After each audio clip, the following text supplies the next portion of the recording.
Mesdames, Messieurs, bonjour. Très heureux de vous retrouver pour cette nouvelle émission Power Boost. Alors vous allez voir, dans cette émission, on va découvrir des agriculteurs, des exploitations pour le moins étonnantes.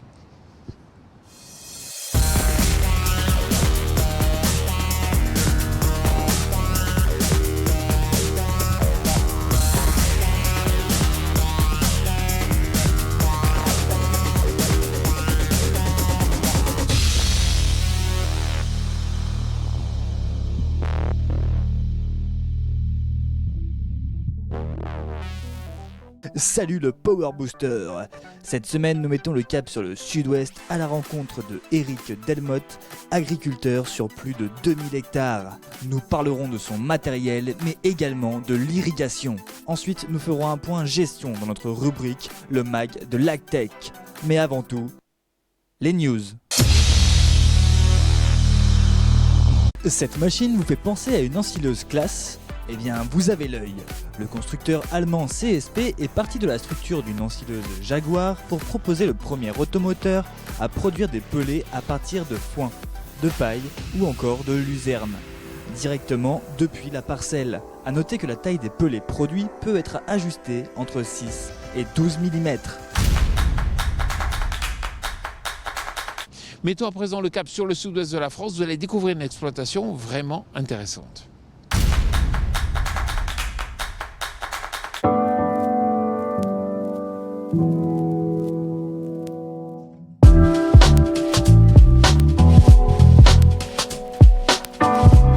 Le sud-ouest, on aime toujours autant s'y rendre. Aujourd'hui, c'est entre Bordeaux et Agen que nous nous rendons à la rencontre de Eric Delmotte qui nous a fait visiter son exploitation. On est ici sur une exploitation familiale qui est gérée par mon frère, moi-même, et qui a été fondée par mon père dans les années, à partir des années 65.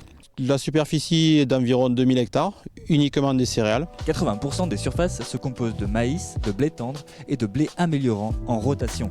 Mais Eric produit également du tournesol sur des zones non irriguées. La majorité de l'exploitation est irriguée via essentiellement des lacs, des retenues collinaires.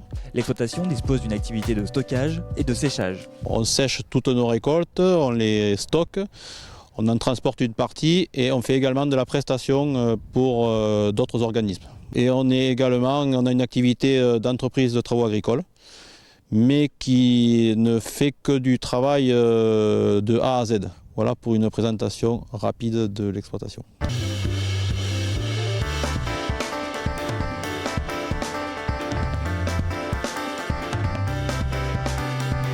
Nous sommes allés faire un tour sous les hangars de cette ferme XXL et on s'y attendait.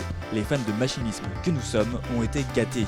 En même temps, il faut bien gérer ces 2000 hectares. Aujourd'hui, c'est vrai qu'on est sur des techniques de travail sans labour depuis longtemps, mais qui malgré tout avec du travail profond, au moins pour les cultures de printemps. Donc ce type d'itinéraire nécessite des besoins de traction, nécessite du temps et le temps nous est un petit peu compté vu nos conditions de culture. Donc on a ces besoins d'un matériel fort. On est équipé avec des tracteurs et des moissonneuses à chenilles. Donc on a forts besoins de puissance et de traction dans la région. On est sur des terres argileuses, avec des pentes par endroits assez fortes et qui nécessitent vraiment des très forts besoins de traction. Donc on a opté depuis longtemps pour la chenille, d'abord avec les premières générations de Challenger, puis les nouvelles générations, et désormais on est passé avec des tracteurs à 4 chenilles articulées de type quad-track. Cela doit représenter un sacré coût. Avez-vous des pistes d'amélioration à ce niveau-là? Donc oui, ce matériel, ce sont des investissements qui sont quand même assez lourds. Aujourd'hui, c'est vrai qu'on se pose la question, et un de nos souhaits, on va dire, c'est peut-être d'arriver à optimiser un peu mieux le travail du sol, entre autres, pour réduire les coûts qui en découlent au niveau mécanisation. Nous avons ensuite pris la route des champs pour aller voir le système qui permet d'irriguer toutes ces surfaces. L'irrigation, chez nous, c'est un très gros poste, que ce soit en termes d'investissement, en termes de main-d'œuvre, que ce soit pour le fonctionnement, pour la maintenance, etc. Les coûts de l'énergie augmentent beaucoup, rapidement. Et on est dans des régions donc de coteaux où on a besoin de pression élevée et qui coûtent au niveau énergétique beaucoup. Quel système utilisez-vous? Les deux systèmes utilisés chez nous au niveau irrigation, c'est premièrement les pivots, donc pivot rampe, et deuxièmement les enrouleurs. L'enrouleur, aujourd'hui, il est un petit peu remis en cause par rapport à ce que je viens de vous dire. C'est que l'enrouleur, il est très coûteux au niveau besoin d'énergie et il est coûteux en main-d'œuvre. Comment réduire ce coût énergétique de l'irrigation? Pas question d'arrêter l'irrigation parce qu'on est quand même sous un climat du sud plutôt chaud. Donc les systèmes sont installés, il n'est pas question de revenir en arrière. Mais il y a une nécessité aujourd'hui d'optimiser tous nos systèmes. Pour produire des céréales qui sont une matière première plutôt bon marché, aujourd'hui il y a une nécessité d'optimiser très fortement l'irrigation. Merci Eric pour nous avoir ouvert les portes de votre exploitation.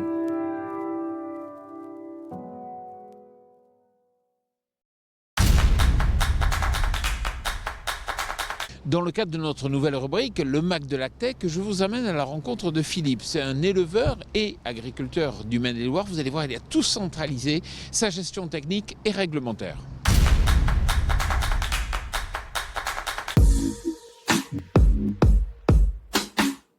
Cette semaine, le Mac de l'Agtech a rendez-vous avec Philippe Grémaud pour cet agriculteur du Maine-et-Loire en EARL associé avec son épouse sur une exploitation de 220 hectares en polyculture élevage avec 42 vaches laitières. L'utilisation d'un logiciel de gestion pour son exploitation a été un tournant. Avant, c'était le petit papier dans la poche, essayer de se souvenir et le soir venir au bureau et se récapituler toute la journée. Et marquer ça tous les soirs pour essayer de ne rien oublier. Au départ, Philippe a testé plusieurs logiciels, mais qui se sont avérés limités dans leur fonction. Je voulais passer la vitesse supérieure. Donc avec un programme qui va jusqu'à la marge brute et un suivi très précis et de mes stocks et de mon local phyto, du réglementaire, et de ma gestion journalière, soit de mes parcelles, soit de mes animaux.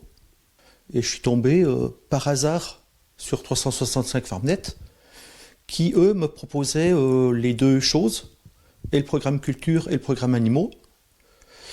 Et comme c'était gratuit, je l'ai téléchargé, et je me suis lancé là-dedans, et j'en suis très content. D'autre part, avec une salariée sur l'exploitation, plus besoin de compte rendu à rallonge, puisque toutes les actions sont partagées en temps réel. J'ai une employée qui travaille sur l'exploitation, qui elle a aussi téléchargé le programme sur son portable. Et comme ça, je sais ce qu'elle a fait, le temps qu'elle a passé. Nous on marque aussi la consommation de fuel de chaque tracteur par rapport à la parcelle et autres, les réglages.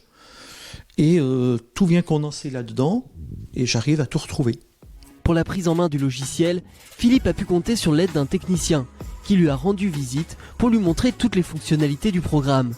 Mais alors, concrètement, comment s'utilise-t-il au quotidien ?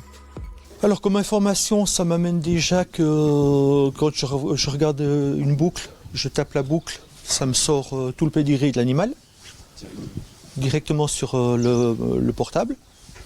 Donc je sais qui est le père, qui est la mère. Je sais le nombre de jours de vie qu'elle a, toutes les opérations que j'ai fait dessus, sur l'animal. Par exemple, si elle est inséminée, si oui, à quelle date, si j'ai fait des traitements de la prophylaxie et autres. Donc chaque animal, il y a tout qui est marqué, tout son pédigré est marqué sur le portable. Comme ça, je peux tout contrôler, tout voir. Que ce soit à l'étable ou au champ, le logiciel est un précieux gain de temps pour l'agriculteur. Si je sème de l'engrais, je marque déjà avant dans l'ordinateur la quantité que je veux utiliser et ça me déduit mes quantités au fur et à mesure, donc je sais ce qui va me rester à apporter. Lorsque je fais des traitements, ça me déduit automatiquement de mon local phyto les produits utilisés et ça me met automatiquement à jour toutes mes gestions de stock. Engrais, produits phyto, le temps passé dans la parcelle, sous l'onglet remarque, on peut marquer tout ce qui est réglage de machine, la météo éventuellement qu'il faisait, la consommation de fuel, et comme ça j'ai absolument toute la gestion de l'exploitation. Prise de rendez-vous, rappel par mail, prévision météo, l'emploi du temps de Philippe est géré par l'agenda de l'application, ce qui lui permet de consacrer son énergie ailleurs tout en évitant les oublis. Avec une version de base gratuite déjà très complète et des modules qui s'adaptent aux besoins de l'agriculteur à prix compétitif, l'offre a de quoi séduire. Le programme de base est gratuit, donc je ne le paye pas. Moi, en plus, j'ai pris la fonction gestion des stocks et le prévisionnel culture. Et les deux me coûtent 7,50 € par mois. Alors plus besoin de se ruiner ou d'avoir un master en gestion pour s'occuper de son exploitation. C'est en tout cas l'avis de Philippe, convaincu par son utilisation de l'application. Ça mène encore une gestion encore plus fine de son temps de travail, de sa gestion, de toute la gestion de l'exploitation.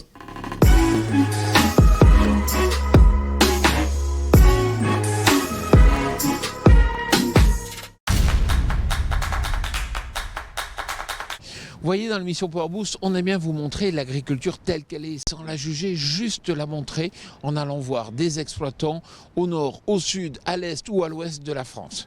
Voilà, l'émission Power Boost est terminée. Si vous voulez tout savoir sur les nouvelles technologies, je vous invite à lire notre média partenaire Agriculture et Nouvelles Technologies. Quant à moi, je vous souhaite une excellente semaine.